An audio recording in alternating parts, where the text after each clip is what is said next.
నెల్లూరు జిల్లాలో గుడ్లూరు మండలం తారకానిపాడుకు చెందిన లక్ష్మీనాయుడు కుటుంబ సభ్యులకు కేంద్రం రాష్ట్ర ప్రభుత్వం నుంచి పరిహారం చెక్కులు మంత్రి నారాయణ అందజేశారు.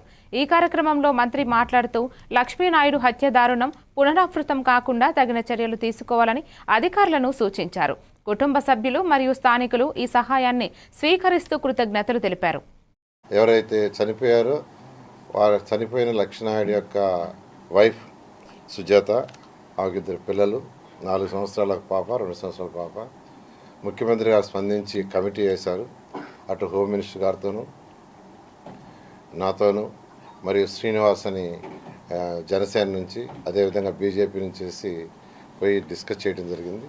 దాని మీద నిన్న మళ్ళా కమిటీని పిలిచి ముఖ్యమంత్రి గారు డిస్కస్ చేసి సుజాతకి వాళ్ళ పిల్లలకి ఎటువంటి ఇబ్బంది జరగకూడదని నిన్న యాక్చువల్గా సుజాతకి ఒక 5 లక్షల రూపాయలు, తర్వాత వాళ్ళ పిల్లలిద్దరికి ఒక్కొక్కరికి 5 లక్షల డిపాజిట్ చేయమన్నారు. ఇది కాకుండా సుజాత వాళ్ళ పిల్లల యొక్క శ్రేయస్సును దృష్టిలో పెట్టుకొని సుజాతకి 2 ఎకరాలు, వాళ్ళిద్దరి పిల్లలకు 2 ఎకరాలు 2 ఎకరాలు ఇవ్వమని కలెక్టర్ గారికి ఆల్రెడీ ఆదేశించారు.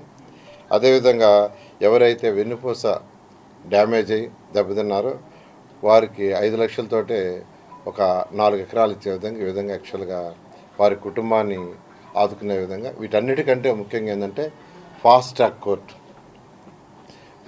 కోర్టు వేసి వీలైనంత తొందరలో ఎవరైతే ఈ యొక్క